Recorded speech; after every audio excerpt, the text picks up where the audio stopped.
Grabar.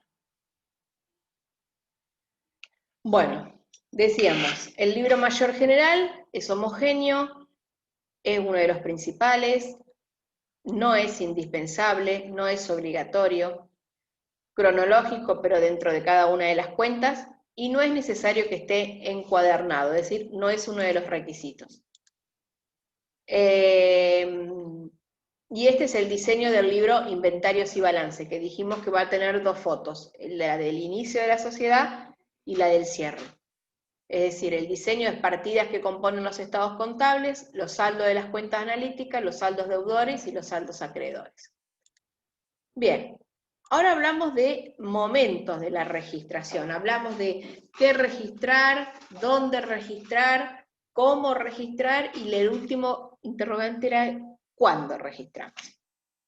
Bien, y el cuándo nos responde, fíjense que tenemos tres momentos. Las registraciones de apertura, las registraciones durante el ejercicio y las registraciones diferidas al cierre. Es decir, si yo les pregunto, ¿cuáles son los momentos de registración en el libro? En los registros contables son tres. Apertura, durante el ejercicio y diferidas al cierre. Las registraciones de apertura, como bien lo dice, es la de inicio. Es decir, donde yo, a ver ahí con Magalí, que veo el nombre, digo, bueno, vamos a formar una sociedad y damos apertura a una sociedad. Es decir, yo pongo tanto, Magalí pone tanto, formamos el capital de la empresa y ese es el registro de inicio, el asiento inicial de la sociedad. Son las anotaciones que se realizan cuando se procede a registrar el valor del patrimonio al iniciarse la vida del ente o al inicio de un nuevo ejercicio. Nada más que eso.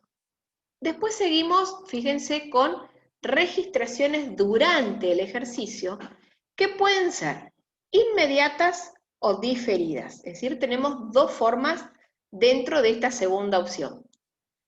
Las registraciones inmediatas, y la palabra se los dice cuando el hecho económico que origina cambios en el patrimonio se revela y es inmediatamente registrado en su real y total magnitud. Es decir, yo hoy tengo un negocio, hoy realizo una compra o hoy realizo una venta. Ya está, ya se reveló el hecho económico. Tengo la documentación, sé a qué valor, sé cuál es la magnitud que me va a modificar en el patrimonio. Listo, lo registro. ¿Qué voy a esperar? Si eso es inmediato. No necesito otra cosa. Pero distinto es a cuando tengo que aplicar criterio de devengado. Es decir, las registraciones diferidas pueden ser diferidas durante el ejercicio o diferidas al cierre. ¿Qué significa diferido? Fíjense que hoy hablamos de inmediato. Inmediato es ya, en el momento. Diferido es cuando dejo pasar un tiempo, es decir, no lo puedo hacer hoy. Es decir, que no coincide el momento de la revelación con su registro. Y puede ser diferidas durante el ejercicio o diferidas al cierre. Si vamos a las registraciones durante el ejercicio, dice, se efectúan en intervalos dentro del ejercicio económico. Implica reconocimiento periódico de los cambios patrimoniales. Entonces, fíjense, sí, teníamos la del inicio, la del ejercicio, que las del ejercicio pueden ser inmediatas o diferidas. Las diferidas a su vez pueden ser en el ejercicio o diferidas al cierre. Las del ejercicio, las diferidas es, como bien dijo, cuando no coinciden la registración con la revelación. Y dice que las registraciones diferidas durante el ejercicio es cuando implica el reconocimiento de cambios en el patrimonio. Si son cambios en el patrimonio es porque hay un resultado. Y en fracciones en el que se divide el periodo contable. Si yo tengo un ejercicio económico, sabemos que es de un año. Las fracciones contables van a ser cada uno de los meses que comprenden ese año. Y por ejemplo, un ejemplo muy claro de una registración diferida durante el ejercicio es el devengamiento de los pagos de sueldos. La persona trabaja todos los meses del año, yo todos los meses sé que tengo que hacer el devengamiento de sueldos. ¿Por qué digo devengamiento? Porque el sueldo significa un resultado negativo para la empresa. Si hay resultado, es un cambio patrimonial cuantitativo, porque modifica la magnitud y composición del patrimonio neto. Entonces, en ese caso, estamos hablando de un diferimiento al cierre de cada una de las fracciones del periodo contable, es decir, al cierre de cada uno de los meses.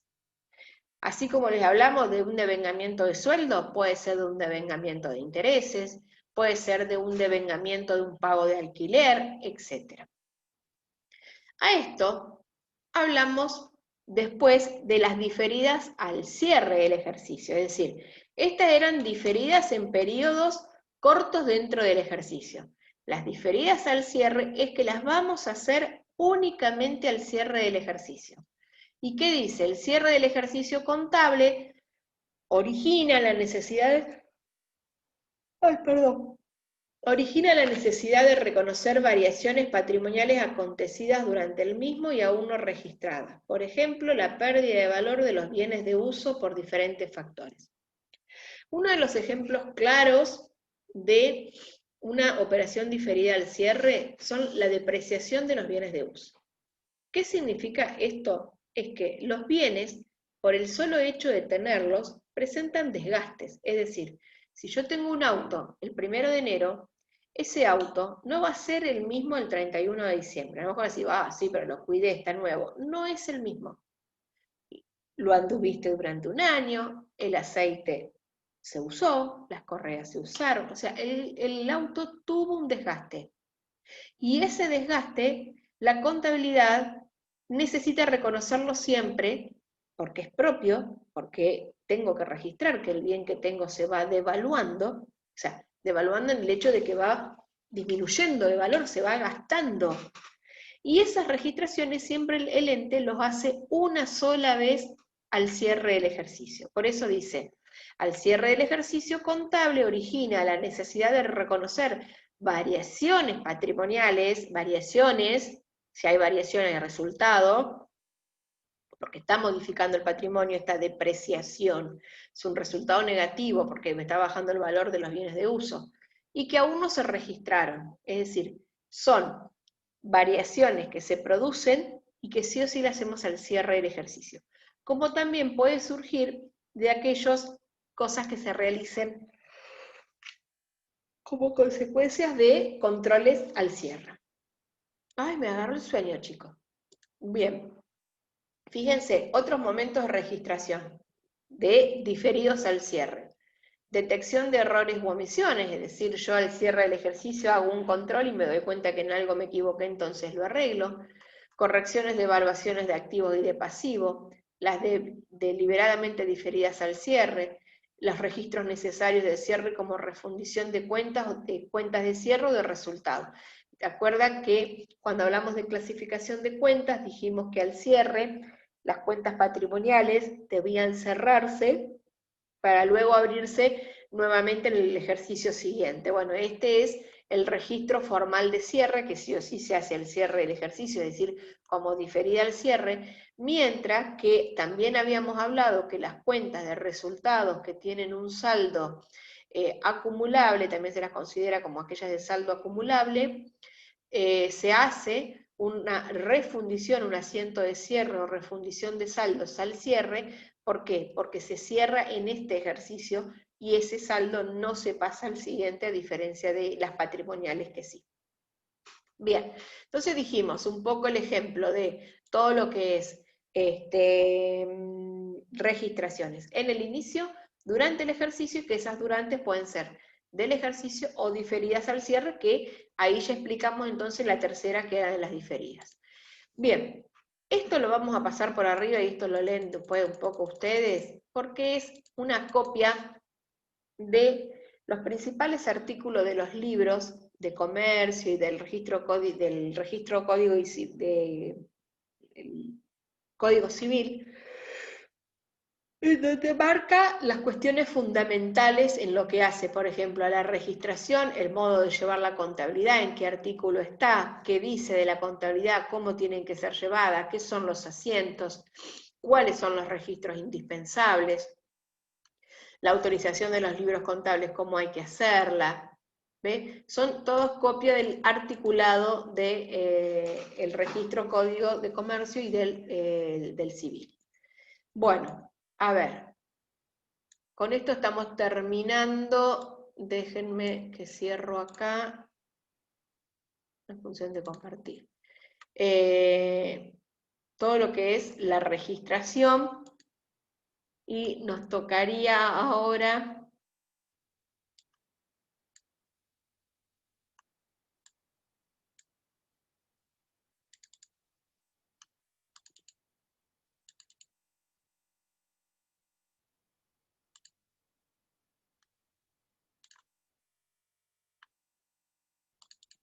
bueno.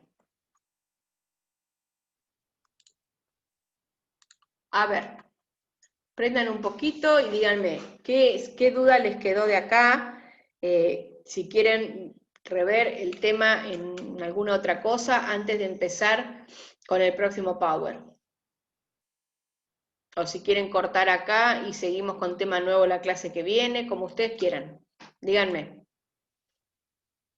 Si ya están cansados, si no. Prendan los micrófonos y hablen.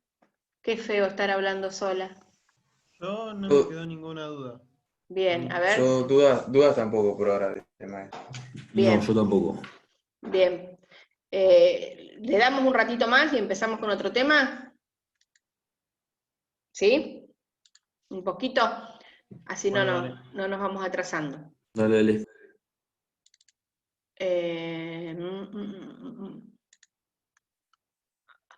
Ahí estoy compartiendo, sí. Bueno, ya ahora es directamente qué es lo que vamos a tener que tener en cuenta cada vez que registramos. Y vamos a uno de los elementos, o sea, sabemos que para registrar les dije que tenemos que tener muy en cuenta el activo, el pasivo, el patrimonio neto, que ingresa, que sale, entonces por dónde aumenta y por dónde disminuye. Pero bien, lo que vamos a ver ahora es a qué valor le voy a dar ingreso a ese activo, a ese pasivo y a ese patrimonio neto. Porque a lo mejor yo digo, bueno, me compré este vaso lo pagué 100 pesos, lo ingreso a 100 pesos, ¿no? Pero no es todo tan así. Siempre le tenemos que encontrar una quinta pata al gato, digamos. Y la medición inicial para todo activo, ¿qué significa? Fíjense las palabras, medición inicial. ¿Cómo voy a medir a un activo? Y la medición inicial lo vamos a encontrar en la definición de la palabra costo. ¿Qué significa costo? Es el sacrificio que debe afrontarse para adquirir los bienes y servicios. Como les dije recién, ¿cuánto me costó el vaso? 100 pesos. ¿Qué sacrificio tuve que hacer? Y de pagar 100 pesos. Ojo que costo no es lo mismo que precio de compra. Porque claro, hasta este momento sí. ¿Cuánto me salió el vaso? 100, precio de compra. ¿Cuál es el costo? 100. Pero la palabra costo es más amplia. ¿Por qué? Porque no abarca solamente al precio de compra. Tiene otras cuestiones que tenemos que tener en cuenta. Y esto es importante y grábensela en la memoria esta filmina. Fíjense, precio de compra, o sea, ¿quiénes son los que componen el costo? El precio de compra en condición de contado, ¿sí? Los 100 pesos del vaso, más, le tengo que sumar a esos 100 pesos todas las erogaciones de compra, carga, traslado, recepción, acondicionamiento, control de calidad, en la medida de que esos gastos hayan sido necesarios, identificables, inherentes y no recuperables. ¿Qué quise decir con todo esto? Si yo ese vaso, va a ser burdo el ejemplo, pero bueno, lo compré en el Chango Más, 100 pesos. Pero para que me llegue a mi casa, mandé un chico de los mandados y vino, me lo trajo y me cobró 50 pesos. ¿Cuánto me terminó saliendo el vaso? 150. 150. Entonces, ese va a ser el costo o medición inicial de ese vaso. ¿Por qué? Fíjense. Costo es el sacrificio económico que tengo que hacer hasta que el bien esté en condiciones de ser usado o vendido. Es decir, este vaso yo me lo compré para usarlo. ¿Cuándo lo puedo usar? Y cuando pagué los 100 en el Chango y cuando le pagué los 50 al chico de los mandados. Recién ahí lo puedo usar. ¿Cuál es el costo final? 150. ¿Por qué? Fíjense. ¿Era necesario que yo pague los 50 pesos? Bueno, no, estamos hablando de un chico de los mandados, pero pónganse que yo no puedo salir de mi casa. ¿Era necesario pagar los 50? Y sí, era necesario. Responde a este concepto. ¿Puedo identificar que ese lo pagué por el vaso? Y sí, o sea, lo puedo identificar. De última me da una factura, algo. Es un gasto inherente y en algún momento, ¿lo voy a recuperar esos 50 pesos? No. Entonces es no recuperable. Son todos gastos que contemplan estas características y hacen que el costo del bien o de ese vaso suba. ¿Sí? Ahora, si en el Chango me hubiesen hecho un descuento del 20%, es decir, en vez de 100 me lo cobraban 80, yo termino pagando 80 el vaso. Entonces voy a descontar las bonificaciones, rebajas o quitas. Es decir, si hubiese sido 100 pesos de vaso más 50 de mandado menos 20 de rebaja, el costo final de incorporación o medición inicial de ese vaso para el activo era 130 pesos. ¿Se entiende? Y acá hay un ejemplo muy clarito que el otro día, Francisco, vos en el práctico que estuvimos viendo, que me preguntaste por Instagram, había uno de los errores era el honorario del escribano, que es el práctico 5, chicos, que habla de que, por ejemplo, compro un bien, un inmueble, entonces, cuando yo compro el inmueble, vamos a un ejemplo hipotético, compré un departamento y lo pago en efectivo. ¿Qué ingresa al ente? Un inmueble activo por el debe. ¿Qué sale? Un activo que disminuye por el haber. Inmueble a caja. Una cuestión que tienen que tener en cuenta es que esos gastos no pueden llegar a darse en el mismo momento de la compra del bien. Entonces también tengo que ver hasta qué momento incorporo gastos. En ese departamento que yo compro, en ese inmueble, a los 2, o sea, yo hoy lo compro, hago el boleto de compra-venta. Pero para que el departamento termine de ser mío, para que yo tenga la propiedad, ¿qué necesito de un inmueble? Escritura. La escritura. ¿Quién da la escritura? Un escribano. El escribano me hace la escritura, me va a cobrar por eso. Bien. ¿El honorario del escribano era un gasto necesario para que yo tenga la propiedad? Sí. Sí. Sí. ¿Es un gasto que lo voy a recuperar? No. ¿Lo puedo identificar con la compra del inmueble? Sí. Entonces, cuando me llega la factura del escribano, no voy a hacer gastos de escribano a caja, voy a hacer inmueble a caja. Y fíjense que ahí fueron 2 asientos diferentes, pero el gasto del escribano lo incorporé al valor inicial del inmueble. A lo mejor el inmueble era 1.000.000 de pesos, los honorarios del escribano eran 50.000, ¿cuánto me terminó saliendo el departamento? 1.050.000 pesos. Porque si voy al mayor de la cuenta inmueble, va a tener dos movimientos. El ingreso de 1 millón y el ingreso de 50.000. ¿A qué valor terminé ingresando el inmueble? 1.050.000. Entonces, cuando hacemos incorporación de un activo, lo que tenemos que pensar muy bien es a qué valor lo voy a incorporar y hasta qué momento voy a seguir incorporando costo. Porque ahora alguno de ustedes viene y me dice, pero profe, dentro de un mes a ese departamento, no sé, el escribano, no sé, por ejemplo, a ver, vamos a otro ejemplo. Vamos a un ejemplo de, no, vamos a este mismo. Digamos, fíjense, yo compré el departamento con el boleto de compra-venta. Está bien, lo puedo usar, pero una de las características de activo es tener la propiedad. La propiedad la tengo con la escritura. Es decir, responde al hecho de que costo es el sacrificio económico hasta que el bien esté en condiciones de ser usado. ¿Puedo empezar a usar el departamento? Sí, ya es mío, tengo la propiedad. Entonces, ya está. Ya tengo la propiedad, ya tengo todo. No va a surgir otro gasto que haga que lo tenga que incorporar. Es decir, tengo que ver hasta qué momento. Es decir, hasta que el bien esté en condiciones de ser usado. Vamos a un ejemplo. Traen para el Sanatorio Junín una máquina de Buenos Aires. Se compra una máquina para hacer un determinado estudio. Lo compramos en Buenos Aires, 1 millón de pesos.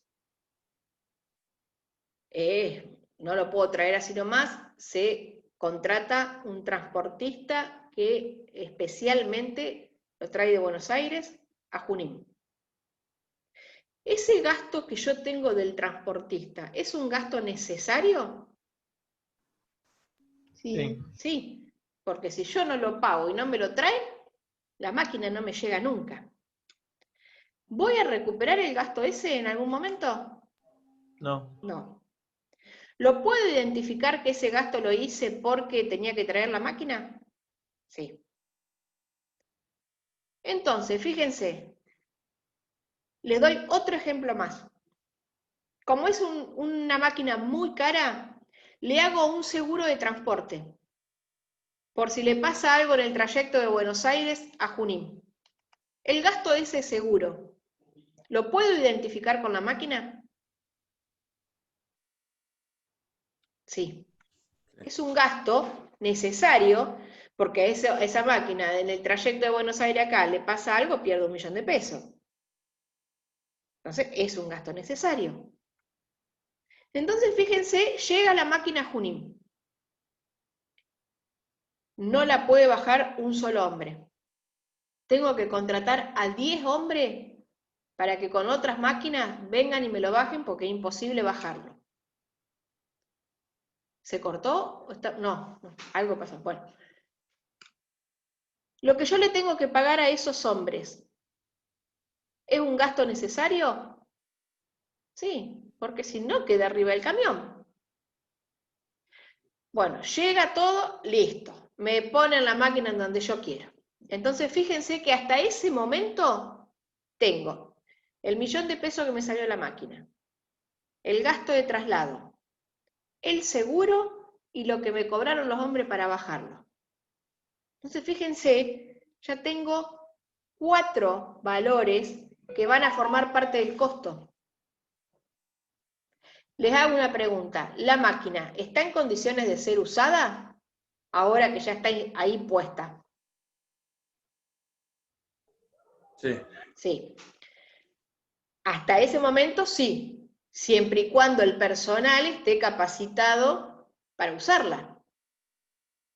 Ahora, si dentro del sanatorio no hay ningún empleado que sepa usar la máquina, que es muy común hoy por hoy. O sea, son máquinas, son aparatos muy caros y no toda la gente sabe usarla. Resulta que tengo la máquina ahí y nadie la sabe usar. ¿Y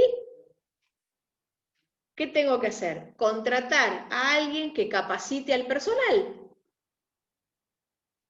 Y esa contratación va a ser un gasto necesario para que yo pueda usar la máquina. Porque si no, es lo mismo que la nada misma, la tengo ahí y no la puedo usar. Entonces fíjense que ahí le estoy sumando otro gasto más. ¿Sí?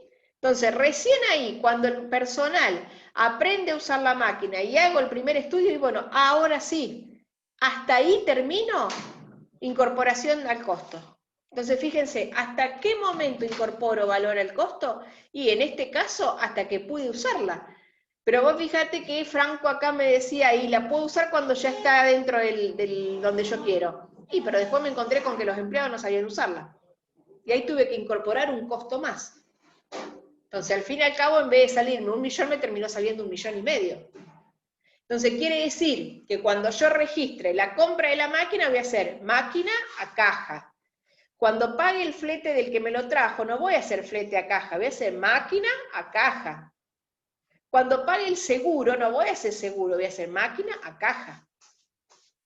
Cuando pague a los hombres que me la bajaron, voy a hacer máquina a caja. Entonces, fíjense cómo se fue sumando el valor el valor o medición inicial de ese activo. Ahora, si una vez que ya la máquina está en condiciones de ser usada, que ya le pagué al que capacitó al empleado, a todo, le hago un seguro a esa máquina, ya eso no es costo. Ahí ya es seguro. ¿Por qué? Porque la máquina yo ya la pude usar. O sea, llegó un momento en que ya no le incorporo más costo. ¿Se entiende, chicos? O sea, llega el momento que hasta acá llegué, ahora sí puedo usarla la máquina. Entonces, hasta acá, todo lo que gasté hasta este momento en que la pude usar es costo. De acá en adelante, si le tengo que hacer un seguro, por si se me rompe, y bueno, va a ser seguro, va a ser un gasto. Si de ahora en más, la persona que aprendió, o sea, las personas que habían aprendido eran 2, una se me va a trabajar a otro lado, tengo que tomar a otra persona y la tengo que capacitar a esa, y a eso va a ser un gasto, porque no es que no puede usar la máquina, hay uno que sí la puede usar. Entonces yo quiero que me entiendan eso, hasta qué momento incorporo costo. ¿Sí? ¿Se entiende? ¿Sí? Háblenlo, Sí. háblenlo y hablen un poco, si no hablo yo sola. Bueno, eso es lo importante. Y es lo mismo que cuando compro un auto.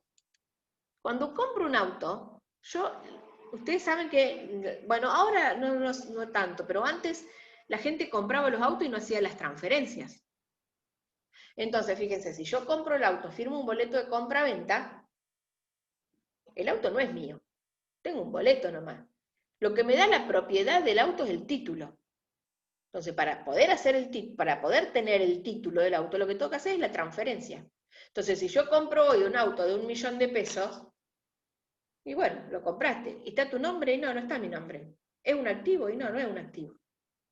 Porque no tengo la propiedad. Ahora, lo transfiero, pago 50.000 de transferencia, ahora sí tengo la propiedad. Y ahora sí estoy en condiciones de usarlo. O sea, antes también podía usarlo, pero no era mío, era de otro. Entonces, ¿cuánto me termina saliendo el auto? 1 millón más los 50.000 del gasto de la transferencia, que es lo que me indica que tengo la propiedad. ¿Sí? Ahora, si ese auto lo compré en Buenos Aires y me lo tienen que traer, el flete también va a formar parte del costo del auto. Ahora, si cuando una vez que me lo traigan lo empiezo a usar y me quedo en la ruta porque se me rompió algo, ese flete que llame para que me traigan, ese ya no es costo, eso ya es gasto. ¿Por qué? Porque yo ya lo pude llegar a usar. Ya llegó un momento en donde dejo de incorporar costo. Y fíjense que responde, todo lo que les expliqué hasta ahora responde a esto. ¿Hasta qué momento procede la acumulación de erogaciones que integran el costo de incorporación? Es decir, ¿hasta qué momento voy a seguir sumando y sumando? Y recuerden eso, que no siempre se dan en el mismo momento. No quiere decir que yo registre, por ejemplo, en la máquina del sanatorio, hoy registro la compra, mañana registro el traslado. Después cuando llegó la máquina acá me di cuenta que no la podíamos bajar y bueno, ahí registro el gasto de los operarios. Después registro el gasto de capacitación, es decir, no es necesario que se dé en forma concomitante todo. Puede ir dándose en diferentes fechas. ¿Y hasta qué momento? Hasta que el bien esté en condiciones de ser, de acuerdo al destino, vendido o usado. Es decir, porque puede ser que yo esté comprando mercaderías para la venta, o que esté comprando, en este caso, un departamento, un rodado, lo que fuere. Entonces, el destino es hasta que esté en condiciones de ser vendida, si es una mercadería destinada a la venta, o usado si es un bien. Las cuestiones esta de la mercadería destinada a la venta, es importante que tengan en cuenta algo. Los fletes, que es otra cuestión que vi que está en el práctico 5. Los fletes lo que hay que tener en cuenta es a cargo de quién está. Si yo compro mercaderías y las mercaderías me dicen que están a cargo del comprador, el que estoy comprando soy yo. Entonces, si están a cargo mío, el flete de esas mercaderías van a formar parte del costo. Si compré las mercaderías por 500 y pagué 50 de flete, bueno, ¿a cuánto es la medición inicial de esa mercadería? 550. Ahora, si el enunciado de un práctico me dice que el flete de la mercadería está a cargo del vendedor, ahí no forma parte del costo. La mercadería va a incorporarse por 500 pesos. Pero como siempre hacemos trampitas en esto, en estos enunciados, yo les digo, compro mercaderías y el traslado de las mismas están a cargo del vendedor. Cuando la mercadería llega a mi comercio, pago los 500 pesos, los 50 pesos de flete. Entonces me van a decir ustedes, pero si está a cargo del vendedor, ¿para qué los pagás? Bueno, porque el que los traslada, como no se los había cobrado a él, me los cobra a mí. Entonces, esos 50 pesos, para mí, piensen para la empresa, ¿es un gasto? No, no es un gasto, porque el flete está a cargo del que vende. ¿Va a formar parte del costo de la mercadería? No, porque el flete está a cargo del que vende. Entonces, yo ahí pienso, tengo un crédito de caja, porque pagué. ¿Y con qué cierro el débito? Bueno, si yo pagué algo que no era mío, ¿qué tengo que hacer con eso? Cobrárselo al que me lo tiene que pagar. Entonces, ¿qué tengo? Un derecho de cobro. ¿Y qué voy a hacer ahí? Fletes a cobrar. Muchos se confunden y entonces ese asiento que hacen flete a caja. Y pensemos, si a mí me queda el asiento flete a caja y pienso de qué naturaleza es la cuenta flete sola, es resultado. Ahora, si yo le pongo fletes a cobrar, es activo, porque tengo un derecho contra terceros. Chicos, ¿se entendió eso? Sí. ¿Sí? ¿Todos? Sí. ¿Sí? Sí, ¿Ninguno? profe. Bien. O sea, ¿por qué hago hincapié en eso? Porque son cuestiones que siempre tomamos en los parciales y siempre terminamos con error y decimos tan mal lo explicamos que no nos entienden cómo es. O sea, tienen que diferenciar, primero, ¿a cargo de quién está el flete? Si está a cargo del que compra, o sea, nosotros somos los que compramos, forma parte del costo. Si está a cargo del que vende, a mí no me modifica en nada. El costo es igual al valor de compra de factura. Ahora, si el flete está a cargo del que vende, pero lo estoy pagando yo, como ya tengo un movimiento de uno de los elementos de la ecuación, que es una salida de caja, tengo que ver cómo cierro la otra parte, la otra pata de la mesa.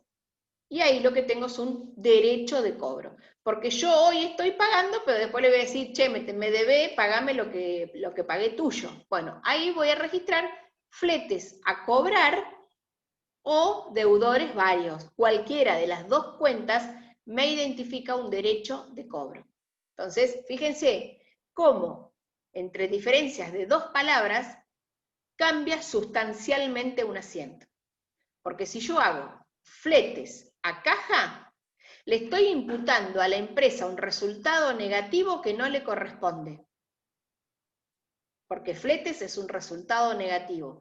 Y eso a la empresa no le correspondía al que vende.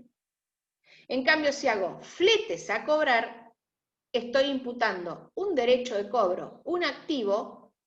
Fíjense qué diferencia entre fletes y fletes a cobrar. Fletes resultado negativo y fletes a cobrar es un activo a caja. Estoy diciendo con ese asiento, hay un tercero que me debe porque pagué algo que no era mío. ¿Sí? Entonces, eso es importante. A ver que acá tengo un chat. Sí, sí, se entendió. Perfecto. Seguimos. Composición del costo, acá está. Bueno, vamos a ver las situaciones de composición del costo para los bienes de cambio. Fíjense que acá les decía, vendidos o usados. Entonces, los vendidos son las mercaderías que forman parte del rubro bienes de cambio. Dice, existe consenso en considerar que el costo de un bien de cambio es el sacrificio económico que demanda su compra o producción y puesta en condiciones para ser vendido o ser consumido en un proceso productivo. Es decir, nosotros hablamos de bienes de cambio, yo les dije mercaderías, tomando como que compramos el vaso y lo vendemos en la misma forma en que lo compramos, en el mismo estado. Pero también se puede, o sea, tenemos que tener en cuenta que dentro del rubro bienes de cambio, tenemos, por ejemplo, las empresas industriales que compran la materia prima y la van procesando hasta llegar a un producto terminado. Cuando puede disponerse del bien, culmina la acumulación de costos, lo que les expliqué hasta recién. Y las erogaciones incurridas hasta la real disposición de los bienes, sea por venta o por incorporación al proceso productivo, son gastos. Es decir, una vez que ya dispongo de los bienes, lo que se produce después ya es gastos. Se consideran integrantes del costo en los bienes de cambio, por ejemplo, los costos de transporte, es decir, los fletes, la carga y descarga de los bienes, los seguros contratados hasta que los mismos estén en el depósito o establecimiento del comprador, los impuestos y derechos aduaneros que no se espera recuperar. Es decir, estos son algunos de los conceptos que se pueden llegar a dar que paguemos, pero que terminen formando parte del costo de los bienes de cambio, es decir, de las mercaderías. Acá fíjense, costo de transporte, el flete, carga y descarga de los hombres que contraté para que me bajen la máquina, el seguro contratado hasta que la máquina llegó, y después hasta que estuvo en el depósito o establecimiento del comprador. Bueno, y los impuestos y derechos aduaneros, en este caso que las compras de mercaderías sean al extranjero. Bueno, esto es un ejemplo que después quiero que lo vean. A ver, ¿llegaremos? No, tenemos un minuto, no llegamos. Bueno, cortamos con este, hacemos uno más como para ver el ejemplo de bienes de cambio y cortamos ahí, ¿sí? Ahí ya corto. Ok. Bueno.